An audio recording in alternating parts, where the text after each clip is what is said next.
Once a beloved figurehead of the 8-bit and 16-bit eras, Micro Machines would remain dormant in the video game space for the better part of a decade until 2017.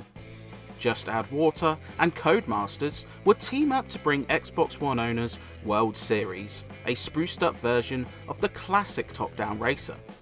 On the surface, it seems like the ideal revival. Cleaned up visuals, classic characters you remember, and familiar gameplay which stays true to the classics. It's sadly once you dig deeper that you realise how shallow, exploitative and disappointing this revival is, taking a cherished brand and modernising it in the worst ways.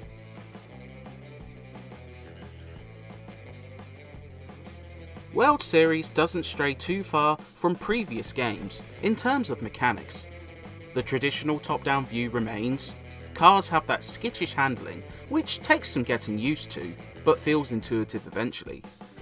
Tracks take you across gardens, through kitchens, and tracks covered in toys, food, and other household stuff. There's traditional racing, elimination matches which remove opponents if they fall too far behind, and free-for-all battles including Capture the Flag, Bomb Runs, and King of the Hill. Though a smaller number compared to previous games, there's 12 distinct drivers to choose from, each with their own personality. Hankenstein drives a hulking 4x4, Dr. Malpractice can heal in her ambulance, and there's even G.I. Joe characters. Brian Blessed even returns to announce over the racing. So far, all seems peachy. 3, 2, 1, go!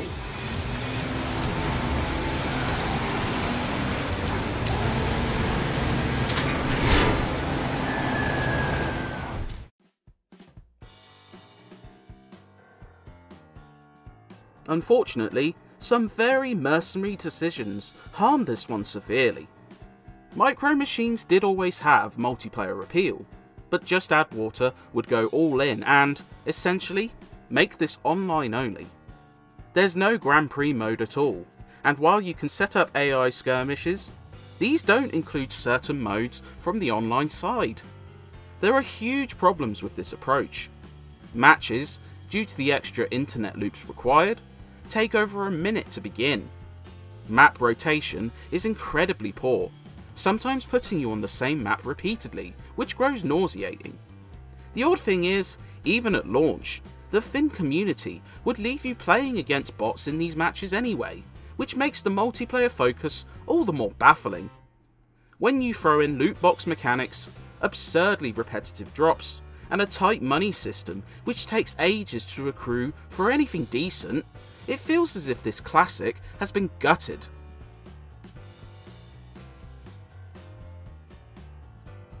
There's also a lot of obnoxious limitations which leave you scratching your head.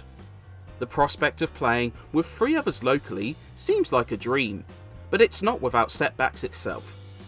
While you can partake in free-for-all battles and elimination modes, racing is not available, which is baffling. Meanwhile, several of the battle modes, King of the Hill and others of that ilk, can only be played online. AI Match lets you play against bots, while Public Match levels you up towards season ranks, the latter only really useful for earning loot boxes from rewards. Special events did occur at points, but these seem to have not updated in a long time, leaving that function unavailable. Those who gut it out with the AI can look forward to irritations of their own, as the rubber banding seems to be at an all-time high here, and battle mode sees your friendlies acting like dummies, while opponents are killing, scoring machines.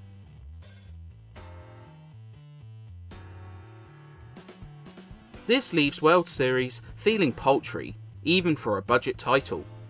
Each race does earn you XP, with extra for winning and playing daily, but the slow unlocks and glacial leveling system leaves you tired before you even reach level 20, let alone 51 when you can prestige. With 10 tracks, a handful of battle arenas, and no worthwhile unlockables outside of that, you'll struggle to scrape 10 hours from this one.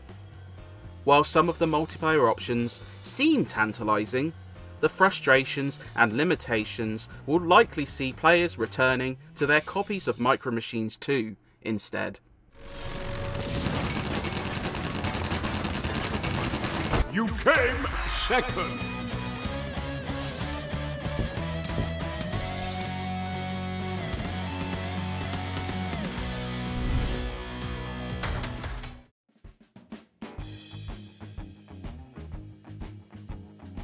It's a crying shame, because parts of World Series feel like Micro Machines of old.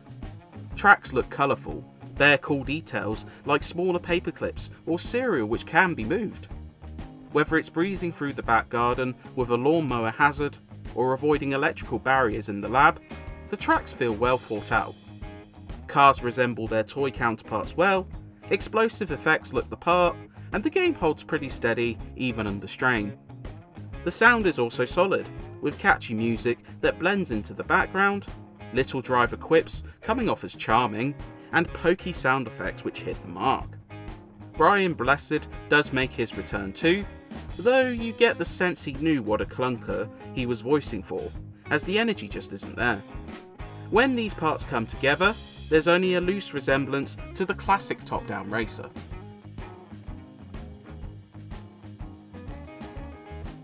Unfortunately, Micro Machines World Series is buried underneath baffling design decisions, questionable attempts to follow modern trends, and a severe lack of meaningful content.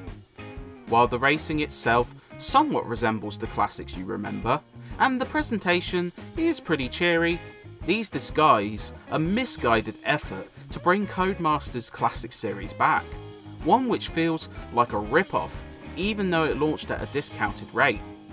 If you're desperate to relive the glory days of Micro Machines 2, you're better off dusting off that old cart clean and booting it up, while those uninitiated will be left wondering what all the fuss was about. Enemy team wins!